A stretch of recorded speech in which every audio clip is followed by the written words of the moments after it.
The college football season is finally here. We have a full slate of Week 0 showdowns, and now it's time to preview these three matchups with our TEAMSITE experts. We've got Nebraska at Northwestern, Wyoming at Illinois, and Vanderbilt at Hawaii. Let's head across the pond for this first matchup. Nebraska taking on Northwestern in Dublin, Ireland. You can watch the game at 12:30 on Fox. The Huskers are near 2-touchdown favorites and year 5 under Scott Frost, but this year he brings in some help on the offense, so we're going to bring in some help with this breakdown. Brian Christopherson of Husker 24/7. I alluded to that offensive help, so let's start with a guy calling the plays. What do you expect things to look like under new offensive coordinator Mark Whipple? They have tried to keep it as much of a mystery as possible, and they've done a good job with it. I think they're going to see if they can lean on the running game and the I-backs a little bit more than they have in the past. Previous years with Adrian Martinez, they're a very quarterback run heavy. I don't think they're going to be that way with Casey Thompson as much. So I expect they're going to get 2 to 3 running backs involved. Maybe Anthony Grant, Gabe Ervin are guys to know. And then I think they'll try to test Northwestern deep to stretch the field. Trey Palmer's a newcomer that they added from LSU. Marcus Washington, another portal guy from Texas. I think they'll take a few shots to see if that can also open up some things in the run game. Yeah, you mentioned a few of those fresh faces on the offensive side of the ball, headlined by transfer quarterback Casey Thompson, but he's just one of many portal additions. Yeah. How do you see the Huskers' busy work pay off this season? Yeah, I mean, there's a lot riding on guys who just got here. I mean, obviously, Casey's sort of the headliner. Can he be shrewd with the football? Nebraska has really struggled in past years with turnover margin. So a big question is if Casey can be a playmaker, but also a guy who knows how to manage the game and live for the next play on certain occasions. On the defensive side of the ball, I would watch out for O'Shawn Mathis, has 15 and a half sacks in his career at TCU. He was one of the most sought-after guys in the portal. He's going to have an edge rushing presence. And Tommy Hill is a very talented young corner who will probably start for Nebraska in this game that this coaching staff thinks has Sunday potential. And this is sort of his first taste as a Husker. So a lot of guys who are wearing the uniform for the first time, but they have big jobs ahead of them. Absolutely. And an exciting quarterback and weaponry can only do so much if the offensive line is not where it needs to be. Now, assuming everyone made it through that long flight without any more vomiting, how do you think they'll stack up against this Wildcat front? Yeah, vomiting was brought up a little last week. People have to look that one up. But it's sort of a mix of like they have 2 6-year seniors on the offensive line that are on the interior that haven't played a lot in starting roles. And now it's sort of their moment for 1 year to hit a good final note. I think Teddy Prohaska, the left tackle, and Bryce Benhart, the right tackle, are really key, not only for this game, but for this Huskers season. A year ago, Nebraska really struggled in pass pro, kind of had their QB running for his life. So they need to be able to give Casey Thompson some time. And obviously, if he can do that, I think they feel like the receivers will be able to get some space and make some big plays. Despite all the question marks, Caesars has Nebraska as 13-point favorites in the Irish opener. Who are you picking, Brian? Yeah, I mean, I'll pick Nebraska, but I think Scott Frost is wise to downplay last year's 56-7 win over Northwestern and say, hey, they had a bad day. Nebraska had a really good day. I think it's going to be a little bit of a slog. First games are sort of, can be a little sloppy. It's in a weird place. So I'll pick a weird score. I'll say Nebraska 29-18 just to keep it odd. Okay, I like it. It's a little different over there, right? Yeah, we got to switch it up a little bit.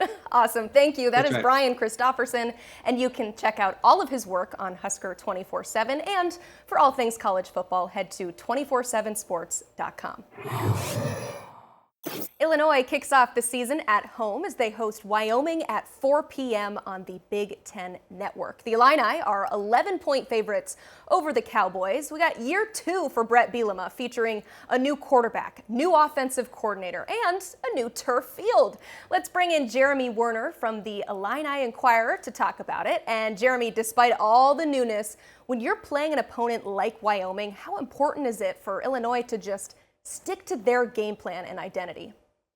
Yeah, listen, Emily, Illinois has lost a lot of these group of 5 games here in recent years, including UTSA last year, because they made too many mistakes. I think it's important to play Brett Bielema ball that's run the ball, take care of the ball, don't turn it over, and play strong defense and minimize penalties. If they do that, Illinois certainly has the talent advantage over a Wyoming team that lost several of its best players last year to Power 5 teams. They lost their top 2 quarterbacks, their top running back, their top wide receiver, and several of their defensive starters, while Illinois returns a group of strong running backs in Chase Brown, an all Big Ten guy, Josh McCray with a fantastic freshman season, and an offensive line that does return a few starters and really strong play in the trenches defensively. So if you just play Brett Bielema ball, which he says is tough, smart, and dependable, and minimize mistakes, don't allow Wyoming to get some confidence early in the game because of those mistakes, I think Illinois just has the talent advantage and the running game advantage in the trenches to be able to control this game. Yeah, that Bielema ball is a lot of running of the balls. But what could this new passing offense add to the Illini attack? That's the story of the season. Barry Lunny Jr. comes in from UTSA. After last year, he put 37 points on Illinois in Memorial Stadium as the Roadrunners got the upset here in Champaign, while Illinois had one of the worst passing attacks in all of the country. So he's going to do some things similar in that they're going to run the ball, as Brett Bielema wants to do. They're going to have several tight ends on the field at the same time. But the way he throws the ball is going to be different. I think you're going to see Tommy DeVito, the new quarterback from Syracuse, get out and move a little bit more. I think you're going to see the ball come out quicker. You're going to see the quarterbacks back in shotgun rather than under center. And I think you're going to see screen passes to Isaiah Williams, shovel passes to Isaiah Williams, and more deep shots in this offense as well. So that's going to be a long time to see maybe how great of an impact he makes. Maybe they hope to keep things under check. They don't unveil too much of the playbook week 1 against Wyoming, but fans are excited to see what Lunny can add to this passing offense. We are certainly excited as well, but defensively, Illinois made drastic improvement in that department, giving up 13 fewer points per game than the previous season. So understandably, defensive coordinator Ryan Walters received that extension in the offseason. How will his unit fare against this Cowboys team? Yeah, he lost some key starters last year, but he returns a lot of guys with experience, especially up front with Keith Randolph and Johnny Newton. They get 2 starting linebackers back and several of their defensive backs back. So I think the most important thing is Wyoming wants to run the ball. They want to out-physical Illinois, which they shouldn't be able to do. But their new quarterback, who is one of 8 new starters on offense, Andrew Peasley, is a transfer from Utah State. He likes to get out and run. He's a pretty good athlete. So I think containing that piece, if they can do that, I think Illinois can win the interior and stop Wyoming pretty handedly. It's just you got to be able to stop that quarterback from scrambling and making plays. All right, real quick. Caesars has Illinois as an 11-point favorite at home. Do they cover that double-digit spread? Given Wyoming's inexperience, yes, I have Illinois covering. I like it. All right, thank you so much. You can read Jeremy's work on the Illini Inquirer and head to 247sports.com for all things college football. Let's head to the island of Oahu for this Week 0 matchup. It's Vanderbilt and Hawaii in a late 10:30 p.m. kickoff on CBS Sports Network, and the Doors are 8-point favorites, according to Caesars. And here to preview Vanderbilt's opener is Robbie Weinstein of Vandy 24/7. And Robbie, the Doors pass rush took a major hit during camp, losing Miles Caper to an ACL injury. What does this unit look like without him?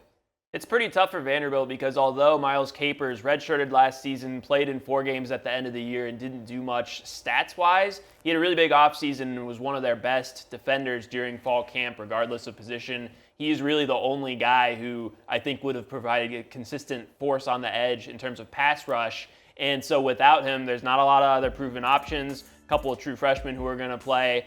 And I think Vanderbilt is going to have to get really creative in terms of bringing exotic blitzes and trying to generate pressure through other means other than just rushing 4 guys. In terms of the interior defensive line, I think Vandy is looking okay. The depth is so-so, but they can survive that until they get a couple of guys back later in the year. But as far as this game against the Hawaii team that we think is going to pass a lot, there's no doubt that Capers' injury can play a big role in this game potentially. I love that you said this Hawaii offense we think is going to pass a lot. We don't know about this Hawaii offense. We don't know about this team all that much. Brand new head coach in Timmy Chang, 53 new first-year players to this Hawaii squad. What is Vanderbilt going to see in this team? Yeah, I think it's been difficult for them to actually prepare for Hawaii because you just don't know what you're going to get when you have so many new players on the team. Timmy Chang had not even been a coordinator at the FBS level before. He was previously the wide receivers coach at Nevada. So there's not a ton to go off if you're Vanderbilt. It's believed that they're going to throw the ball a lot.